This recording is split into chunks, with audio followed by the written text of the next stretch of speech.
ಈ ಸಮ್ಮರ್ನಲ್ಲಿ ಟ್ಯಾನ್ನ ಇನ್ಸ್ಟೆಂಟಾಗಿ ರಿಮೂವ್ ಮಾಡಬೇಕಾ, ಇದರಿಂದ pigmentation, dark spots, uneven skin tone ಲೈಟಾಗಿ ಕಾಣಬೇಕಾ, ಆಗಿದ್ರೆ ಈ ರೆಮಿಡಿನ ಮಸ್ಟ್ ಟ್ರೈ ಅಂತಲೇ ಹೇಳ್ಬೋದು. ಇದಕ್ಕೆ ಬೇಕಾಗಿರೋದು ಕೇವಲ ಒಂದು ಟೊಮೆಟೊನ ತೊಗೊಂಡು ನೀವು ಈ ರೀತಿಯಾಗಿ ಕಟ್ ಮಾಡ್ಕೊಳ್ಬೇಕು. ಇದರಲ್ಲಿ ಈ ಅರ್ಧ ಟೊಮೆಟೊಗೆ ನಾನಿಲ್ಲಿ ಸ್ವಲ್ಪ ಶುಗರ್ನ ಆ್ಯಡ್ ಮಾಡ್ಕೊಳ್ತಾ ಇದ್ದೀನಿ. ನೀವು ಬೇಕಿದ್ರೆ ಜೇನುತುಪ್ಪ ಕೂಡ ಹಾಕ್ಕೊಳ್ಬೋದು. ಸೊ 1 ಪೀಸ್ ಟೊಮೆಟೊ ತೊಗೊಂಡು ಅದಕ್ಕೆ ನಾನಿಲ್ಲಿ ಸ್ವಲ್ಪ ಶುಗರ್ನ ಆ್ಯಡ್ ಮಾಡ್ಕೋತಾ ಇದ್ದೀನಿ. ನಿಮಗೆ ಬೇಕಿದ್ರೆ ಜೇನುತುಪ್ಪ ಕೂಡ ಆ್ಯಡ್ ಮಾಡ್ಕೋಬೋದು ನೀವು. ಇದನ್ನು ಹಾಕ್ಕೊಂಡು ನಾವು ಚೆನ್ನಾಗಿ ನೀಟಾಗಿ ಸ್ಪ್ರೆಡ್ ಮಾಡ್ಕೋಬೇಕು. ವಿಡಿಯೋನ ಕೊನೆ ತನಕ ನೋಡಿ, ಎಲ್ಲೂ ಸ್ಕಿಪ್ ಮಾಡಬೇಡಿ. ಸೊ ನಾವು ಯಾವುದೇ ರೆಮಿಡಿನ ಟ್ರೈ ಮಾಡೋಕ್ಕಿಂತ ಮುಂಚೆ ಆದಷ್ಟು ಕೂದಲುಗಳನ್ನು ನಾವು ಮುಖದ ಹತ್ರ ಇಟ್ಕೋಬಾರ್ದು, ಯಾಕೆಂದರೆ ಕೂದಲು ಕೂಡ ಬ್ಲೀಚ್ ಆಗ್ಬೋದು. ಸೊ ಅದರಿಂದ ನಾವು ಕೂದಲನ್ನೆಲ್ಲ ನೀಟಾಗಿ ಹಿಂದೆ ಹಾಕ್ಕೊಂಡು ಈ ರೀತಿಯಾಗಿ ನಾವು ಸ್ಕ್ರಬ್ ಮಾಡ್ಕೋಬೇಕು. ಮತ್ತು ನಾವು ಯಾವುದೇ ರೆಮಿಡಿ ಟ್ರೈ ಮಾಡೋಕ್ಕಿಂತ ಮುಂಚೆ ಫಸ್ಟ್ ಪ್ಯಾಚ್ ಟೆಸ್ಟ್ ಮಾಡಿ ನಂತರ ನಾವು ಫೇಸ್ನ ನೀಟಾಗಿ ಇಟ್ಕೊಂಡು ನೀಟಾಗಿ ಕ್ಲೀನ್ ವಾಟರಲ್ಲಿ ವಾಶ್ ಮಾಡ್ಕೊಂಡಿದ್ದ ನಂತರನೇ ನಾವು ಈ ರೆಮಿಡಿಗಳನ್ನು ಟ್ರೈ ಮಾಡಬೇಕು. ಅದರಿಂದ ನಮಗೆ ಸ್ಕಿನ್ನಿಗೆ ನಾವು ಮಾಡುವಂಥ ರೆಮಿಡಿ ಈಸಿಯಾಗಿ ಅಬ್ಸರ್ವ್ ಆಗುತ್ತೆ ಮತ್ತು ನಮಗೆ ಬೆಸ್ಟ್ ರಿಸಲ್ಟ್ ಕೊಡುತ್ತೆ. ಸೊ ನಾವು ಸರ್ಕ್ಯುಲರ್ ಮೋಷನಲ್ಲಿ ಓವರಾಲ್ ಫೇಸ್ಗೆ ನಾವು ಸ್ಕ್ರಬ್ ಮಾಡ್ಕೋಬೇಕಾಗತ್ತೆ. ಇದಂತೂ ಬೆಸ್ಟ್ ಸಮ್ಮರ್ ರೆಮಿಡಿ ಅಂತಲೇ ಹೇಳ್ಬೋದು. ನೀವು ಹೊರಗಡೆಯಿಂದ ಬಂದಾಗ ಸ್ಕಿನ್ ತುಂಬ ಟ್ಯಾನ್ ಆಗಿದೆ, ಅನಿವನ್ ಸ್ಕಿನ್ ಟೋನ್ ಥರ ಕಾಣ್ತಿದೆ, ಒಂದು ರಿಫ್ರೆಶ್ ಬೇಕು ಅಂತಂದರೆ ಈ ರೆಮಿಡಿನ ಮಸ್ಟ್ ಟ್ರೈ ಅಂತಲೇ ಹೇಳ್ಬೋದು. ಭಾಳ ಸಿಂಪಲ್, ಮನೆಯಲ್ಲಿರುವಂಥ ಇಂಗ್ರೀಡಿಯೆಂಟ್ಸ್ನೇ ಯೂಸ್ ಮಾಡಿ ಮಾಡ್ಕೊಳ್ಳೋದು. ವಿಡಿಯೋನ ಕೊನೆ ತನಕ ನೋಡಿ, ಎಲ್ಲೂ ಸ್ಕಿಪ್ ಮಾಡಬೇಡಿ. ಇದನ್ನು ಯಾವ ರೀತಿ ರಿಸಲ್ಟ್ ಬರುತ್ತೆ, ಯಾವ ರೀತಿ ಕಂಪ್ಲೀಟಾಗಿ ಮಾಡ್ಕೊಳ್ಬೇಕಂತೇಳಿ ತಿಳಿಸ್ಕೊಡ್ತಾ ಇದ್ದೀನಿ.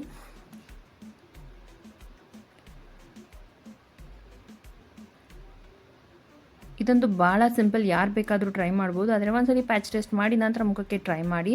ಇದನ್ನು ನಾನು ತುಂಬ ವರ್ಷಗಳಿಂದ ಯೂಸ್ ಮಾಡ್ತಾಯಿದ್ದೀನಿ. ಎಸ್ಪೆಷಲಿ ನಾನು ಸಮ್ಮರಲ್ಲಂತೂ ಇದನ್ನು ರೆಗ್ಯುಲರಾಗಿ ಯೂಸ್ ಮಾಡ್ತೀನಿ ಟ್ಯಾನ್ ರಿಮೂವ್ ಮಾಡ್ಕೊಳ್ಳೋದಕ್ಕೆ. ಸೊ ಯಾರಿಗೆಲ್ಲ ನಿಂಬೆಹಣ್ಣು ಅಂದರೆ ಅಲರ್ಜಿ, ಅದರಿಂದ ಸ್ಕಿನ್ ಸುಟ್ಟೋದಾಗುತ್ತೆ ಅನ್ನೋರು ಈ ರೆಮಿಡಿನ ಟ್ರೈ ಮಾಡ್ಬೋದು. ಸೊ ಟೊಮೆಟೊದಲ್ಲಿರುವಂಥ ವಿಟಮಿನ್ ಸಿ ನಮ್ಮ ಸ್ಕಿನ್ನನ್ನು ಯಾವುದೇ ರೀತಿಯಾದ ಸುಟ್ಟಾದ ಹಾಗೆ ಮಾಡಲ್ಲ. ಇದು ನಮಗೆ ಸ್ಕಿನ್ನನ್ನು ತುಂಬ ಲೈಟನ್ ಮಾಡೋದಕ್ಕೆ ಹೆಲ್ಪ್ ಮಾಡುತ್ತೆ. ಇದಂತೂ ಬೆಸ್ಟ್ ಫೇಶಿಯಲ್ ಅಂತಲೇ ಹೇಳ್ಬೋದು. ಸಿಂಪಲಾಗಿ ಈಸಿಯಾಗಿ ಮನೇಲಿರುವಂಥ ಇಂಗ್ರೀಡಿಯೆಂಟ್ಸ್ ಉಟ್ಕೊಂಡೇ ಮಾಡ್ಕೊಳ್ಳೋದು. ಸೊ ಸಮ್ಮರಲ್ಲಂತೂ ಈ ರೆಮಿಡಿನ ಸ್ಕಿಪ್ ಮಾಡದೆ ಮಾಡ್ಕೊಳ್ಳಿ. ಯಾವುದಾದ್ರೂ ಫಂಕ್ಷನ್ ಇದೆ, ಇಮಿಡಿಯೇಟಾಗಿ ನಮಗೆ ಪಾರ್ಲರ್ಗೆ ಹೋಗೋದಕ್ಕೆ ಟೈಮ್ ಇಲ್ಲ ಅಂದರೂ ಈ ರೆಮಿಡಿನ ಟ್ರೈ ಮಾಡಿ. ಇದಕ್ಕೆ ನೀವು ಜೇನುತುಪ್ಪ ಕೂಡ ಹಾಕ್ಕೊಂಡು ಮಾಡ್ಕೋಬೋದು, ಅದು ಕೂಡ ನಿಮಗೆ ಸೇಮ್ ರಿಸಲ್ಟ್ನೇ ಕೊಡುತ್ತೆ. ಯಾರಿಗೆಲ್ಲ ಮುಖದ ಸುತ್ತ, ಬಾಯಿ ಸುತ್ತ ತುಂಬ ಕಪ್ಪಗಾಗಿದೆ, ಪಿಗ್ಮೆಂಟೇಷನ್ ಆಗಿದೆ ಅನ್ನೋರು ಈ ರೆಮಿಡಿನ ಮಸ್ಟ್ ಟ್ರೈ. ಮತ್ತು ಡಾರ್ಕ್ ಸರ್ಕಲ್ಸ್ ಇರೋರು ಇದನ್ನು ಟ್ರೈ ಮಾಡ್ಬೋದು. ಸೊ ನಂತರ ನಾವಿಲ್ಲಿ ಸ್ವಲ್ಪ ಶುಗರ್ ಹಾಗೆ ಉಳ್ಕೊಂಡಿರುತ್ತಲ್ಲ, ಅದನ್ನೆಲ್ಲ ನಾವು ಈ ರೀತಿಯಾಗಿ ಸ್ಕ್ರಬ್ ಮಾಡ್ಕೋಬೇಕು. ಸೊ ಒಂದ್ಸಲ ನಾವು ಟೊಮೆಟೊದಲ್ಲಿ ನೀಟಾಗಿ ಸ್ಕ್ರಬ್ ಮಾಡ್ಕೊಂಡಿದ್ದ ನಂತರ 1-2 ನಿಮಿಷ ಆದಮೇಲೆ ನಾವು ಏನು ಕೈಯಲ್ಲೆಲ್ಲ ಉಳ್ಕೊಂಡಿರುವಂಥ ಶುಗರ್ ಆಗಿರ್ಬೋದು ಅದನ್ನು ನಾವು ಒಂದ್ಸಲ ಸ್ಕ್ರಬ್ ಮಾಡ್ಕೋಬೇಕು. ಮತ್ತು ಟೊಮೆಟೊದಲ್ಲೆಲ್ಲ ಒಂದ್ಸಲ ಕ್ಲೀನಪ್ ಮಾಡ್ಕೊಳ್ಳಿ. ಅದನ್ನು ಸ್ಕ್ವೀಸ್ ಮಾಡ್ಕೊಳ್ತಾ ನೀವು ಸ್ಕ್ರಬ್ ಮಾಡ್ಕೋಬೇಕು. ಇದನ್ನು ನೀವು ಪ್ರತಿದಿನ ಸಂಜೆ ಆಫೀಸಿಂದ ಬಂದಾಗ ಅಥವಾ ಕಾಲೇಜಿಂದ ಬಂದಾಗ ತುಂಬ ಟ್ಯಾನ್ ಆಗಿದೆ ಅಂದಾಗ ನಾನು ಖಂಡಿತ ಟ್ರೈ ಮಾಡಿ. ಇದು ನಿಮಗೆ ತುಂಬ ರಿಫ್ರೆಶ್ ಅನಿಸುತ್ತೆ.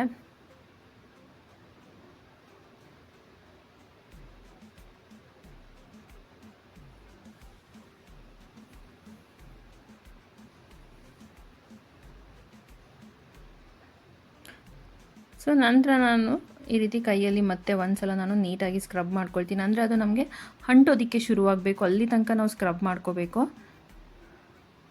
ನೋಡಿ, ಈ ರೀತಿ ಅಂಟಿಸೋದಕ್ಕೆ ಶುರುವಾಗಬೇಕು, ಅಲ್ಲಿ ತನಕ ನಾವು ಚೆನ್ನಾಗಿ ಸ್ಕ್ರಬ್ ಮಾಡ್ಕೋಬೇಕು.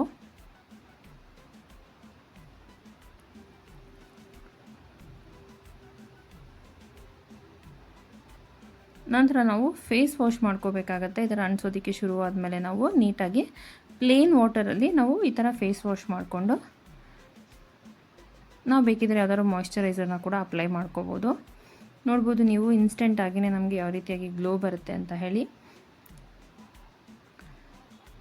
ನೀವು ಈ ಸಮ್ಮರಲ್ಲಿ ಈ ರೆಮಿಡಿನ ತಪ್ಪದೆ ಟ್ರೈ ಮಾಡಿ. ನಿಮಗೆ ಡಾರ್ಕ್ ಸರ್ಕಲ್ಸ್ ಕೂಡ ಕ್ಲಿಯರ್ ಆಗುತ್ತೆ ಈ ಸ್ಕ್ರಬ್ಬಿಂದ. ಈ ರೀತಿಯಾಗಿ ಮನೇಲೇ ಟ್ರೈ ಮಾಡೋ ರೆಮಿಡಿಯಿಂದ. ವಿಡಿಯೋ ಇಷ್ಟ ಆದರೆ ಲೈಕ್, ಶೇರ್, ಸಬ್ಸ್ಕ್ರೈಬ್ ಮಾಡೋದನ್ನು ಮರಿಬೇಡಿ. Thank you.